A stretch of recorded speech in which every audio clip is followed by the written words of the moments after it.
Well, my name is Magnetic Sun, co-founder, Nurturing Our Seeds, east side of Detroit. It's a nonprofit where we teach agriculture and sustainable living. We started in 2010, the fall of 2010. And we started out of a need. It was several different needs. One of the needs was the city wasn't cutting the grass. Back in 2010, we didn't have a business called Pain. Now Pain comes around every 2 weeks or so and keep the grass cut. But back then, the city only cut the grass once a summer.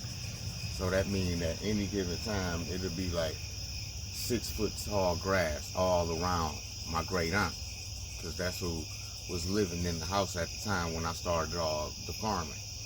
So it was like 8 lots across the street, 4 lots over here, 2 abandoned houses right next to her, and then all the grass was up 6 feet tall. So I had to keep the grass down off of her. At that time, she was like 86, 87, something like that. And so I decided that I was not going to just keep cutting this grass. It had to be some kind of benefit. And so we started growing food. First it was a plot of flowers, so she could come outside on the porch and look at the flowers. Then it went from flowers to food. And before you know it, we was 12 lots. 15 years later, we 12 lots in, almost an acre. In the food desert aspect, you know, I had already been familiar with herbs. I was studying herbs and health for about 3 years, 4 years before I got into growing food.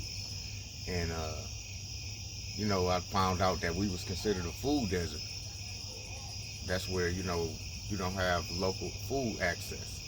People have to go 2 and 3 miles to get to a grocery store. Then when they get there, the prices is jacked up and the meat is spoiled and the boxes and canned goods is all outdated and things of that nature. So we started to realize that it wasn't just something that we was doing, it was a whole community behind this urban agriculture. And then we got into the community. Me and my wife runs this operation. I'm the farm manager and she's management. I would say we do variety. So I got so many crops. It's not just 1 or 2. It's like, because I'm a small farmer, the only way you can make any kind of funds in the market or even compete in the market is to have variety. So I've always specialized in variety and specialty crops, meaning I gotta have things that the other farmers next to me don't have, because they big farmers. They got acres and acres.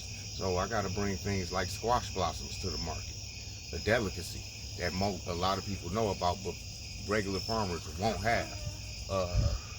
Edible flowers, microgreens, arugula, salad mixes, different types of salad mixes, fancy salad mixes. These are the things that your big farmers just don't have time to grow and harvest. It's just not, I don't know why they don't do it. It's just, they just don't. I guess because the way they farm with all that equipment and all that land don't really allow them to be growing 20 different types of salad mix, right? 20 different varieties of salad mix, and organically, and having to get out there and harvest it and things of this nature. It don't work for big box farmers.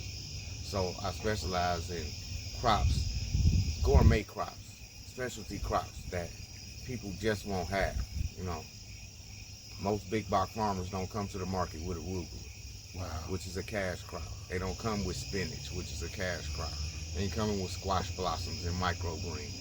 You know what I'm saying? They're not coming with stuff like that. Well, the main advantage is that we right here in the community. Like a lot of box farmers, they gotta travel to go and sell their food. The customer base is right here in the community. My market that I go sell at, the Eastern Market, is only 10 minutes away from my home. So when I'm in the market, people like to know that their food is local and hyper local. They're hyper local because I'm right here in Detroit. So people like that.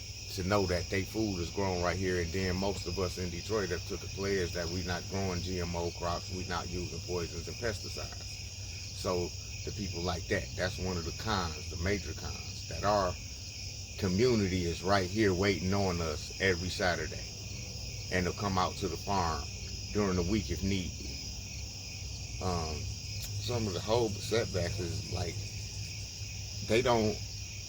The government a lot of the times in the city government, they don't look at us as farmers. They think it's like we just playing in the dirt or something. You know, that's one of the drawbacks. Even the big head government, the federal government, they don't want to kick us down like they kick out the rural farmers. But we doing the same work. A lot of us is producing the same amount of food. We got farmers in Detroit that actually is here for production, and you got people that make $80,000, $90,000, $100,000 a year growing this food. You know what I'm saying? They making good money considering the land that they actually have. They farming. They not just growing 2 or 3 raised beds. You know what I'm saying? But that's one of the major ones, that we don't get the recognition as farmers because we in the urban setting.